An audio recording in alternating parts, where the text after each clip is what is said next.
السلام عليكم. في كل مواجهة بين الفلسطينيين والعدو الصهيوني المحتل تخرج أصوات مخذلة تهاجم المقاومة الفلسطينية وأحيانا تخونها بحجج كثيرة، من ضمنها أن هذه المقاومة تعرض الشعب الفلسطيني للتهلكة لأن قوتها غير متكافئة مع قوة جيش الاحتلال، فبما أنها غير متكافئة فيجوز خذلانهم أو مهاجمتهم أو تحميلهم مسؤولية الدماء المهدرة مع الصمت في أغلب الأحيان عن جرائم العدو المحتل.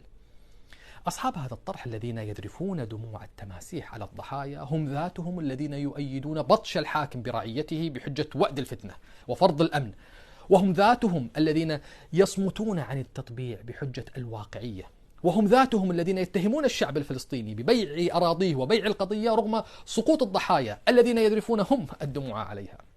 يا كرام، أغلب الذين يعارضون المقاومة وأحيانا يسخرون منها بحجة عدم تكافؤ القوة هم في واقع الحال أبعد الناس حرصا على دماء الأبرياء. هم في الحقيقة لا يريدون أي شكل من أشكال الاعتراض أو المقاومة، ويتخذون من دماء الضحايا مبررا لضرب مبدأ المقاومة أو الترويج حتى للتطبيع. هم يرون أن من يتفوق بالقوة يكون هو صاحب الحق، وعلى الآخرين الخضوع والخنوع له، مرة بحجة شرعية المتغلب إن كان مستبدا في الداخل، ومرة بحجة عدم تكافؤ القوة إن كان عدوا من الخارج. في مسألة التكافؤ يرى كثير من العلماء أن تكافؤ القوة لا يكون في جهاد الدفع وإنما في جهاد الطلب، وجهاد الدفع في المصطلح الحديث هو مقاومة المحتل. فعندما يكون مثلا أهل غزة وفلسطين تحت الاحتلال الذي ينتهك مقدساتهم وتحت الحصار الظالم الذي يمنع عنهم الدواء والغذاء والسلاح والكهرباء، فيحق لهم الرد على ذلك بأي وقت متى ما قدروا هم الوقت المناسب، ومتى ما قدروا هم القوة المناسبة التي توقع بالعدو أي نوع من أنواع الضرر. يقول ابن تيمية رحمه الله في الفتاوى المصرية: أما قتال الدفع عن الحرمة والدين فواجب إجماعا، فالعدو الصائل الذي يفسد الدين والدنيا لا شيء أوجب بعد الإيمان من دفعه، فلا يشترط له شرط بل يدفع حسب الإمكان. بل هناك من لم يعتد أصلا بشرط التكافؤ في القوة، مثل الشيخ عبد الرحمن بن حسن بن محمد بن عبد الوهاب، الذي نص كما جاء في الدرر السنية على عدم اشتراط تكافؤ العدد والعدة مطلقا، بل واعتبر الركون إلى الأسباب المادية من الشرك الخفي. على كل حال، الله سبحانه وتعالى يقول: وأعدوا لهم ما استطعتم من قوة، فالمأمور به شرعا هو بذل الجهد في العدة حسب الاستطاعة. وعندما قال ما استطعتم من قوة جاءت كلمة قوة نكرة غير معرفة لتدل على أن المطلوب هو أي شكل من أشكال القوة وأي نوع من أنواع القوة حسب الاستطاعة، فهذا هو المأمور به شرعا.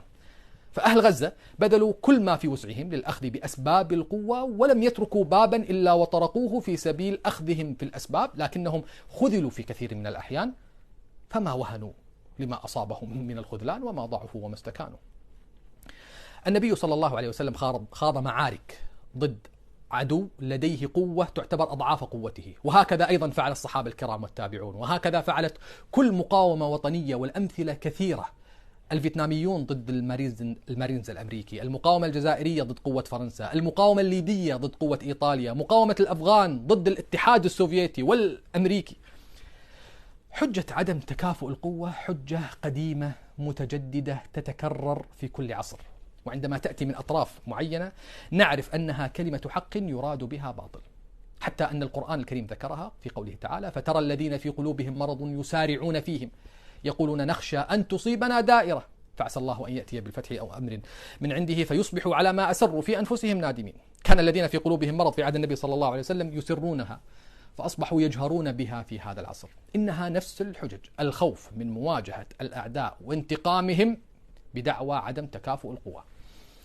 الأمر الآخر أن معايير النصر والهزيمة في معارك التحرير في نضال الشعوب ضد المستعمرين المحتلين غير منحصرة في معيار واحد، وهو الحسم العسكري الميداني فقط.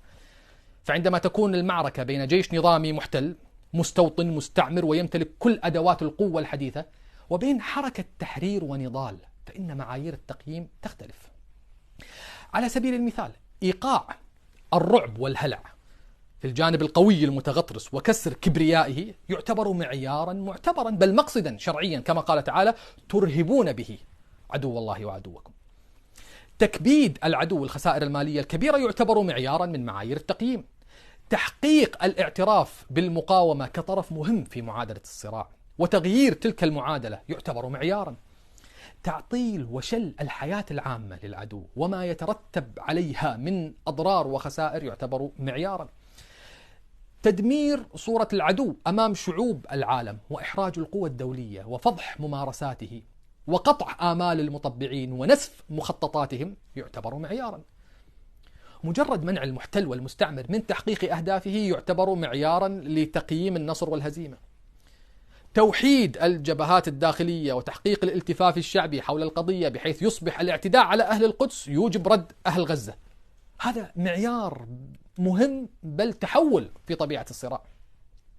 تجديد وعي الأمة في مختلف العالم العربي والإسلامي وبعث التعاطف والتذكير بالقضية وجعلها حية في وجدانهم وضميرهم، في ذات الوقت كشف المتصهينين العرب، هذا أيضا معيار. هذه كلها معايير يجب أن توضع في الحسبان، وكثير من الناس يغفلون عنها وبعضهم يتعمد تغافلها.